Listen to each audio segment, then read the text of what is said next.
لا ثانية ثانية والله العظيم لازم اطلع اتكلم. تقرير الطب اتأخر ليه؟ التقرير الطبي بتاع دكتور ضياء العوضي اتأخر ليه؟ والساحة عمالة تودينا في حتة تانية ليه؟ ايه النوش اللي موجود على الساحة ده؟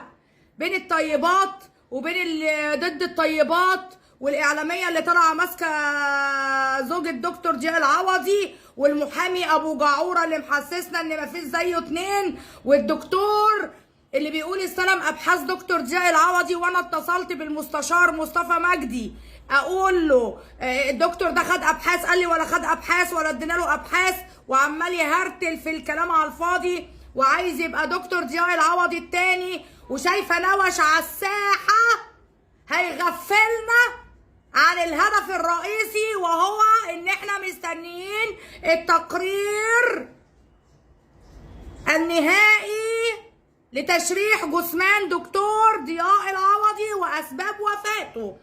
احنا مش هنتغفل، انا مش هتغفل، انا واعيه ومصحصحه قوي.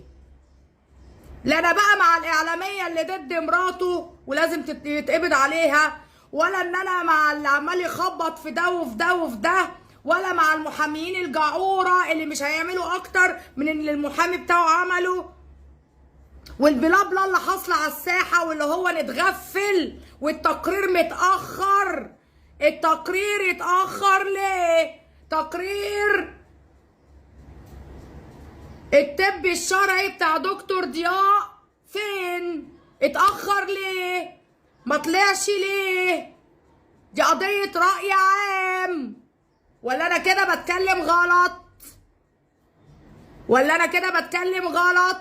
التقرير الطبي بتاع دكتور ضياء وتشريح جثمانه فين؟ اتأخر ليه؟ وهل ده الطبيعي ان تقرير بتاع قضية رأي عام يتأخر بالشكل ده؟ انتوا لو بتشرحوا في 5 جثث كان زمانكم طلعتوا اسباب الوفاة. لكن اللي انا شايفاه على الساحة ان كل واحد ماسك التاني، كل واحد ماسك التاني، وعمالين يقطعوا في بعض، وكل واحد ماسك التاني، وده يرزع في ده، وده يلخبط في ده، وده يشكك في وطنية ده، وده يشكك ان ده اخواني، لا اصل هي كانت بتاعت 6 ابريل، لا اصل هي معرفش ملفاتها ايه، وندور وراها نلاقيها بتدافع عن دكتور ضياء ونظام الطيبات، ونلاقي محامي طالع لنا انا اخوك يا دكتور ضياء، انا اخوك.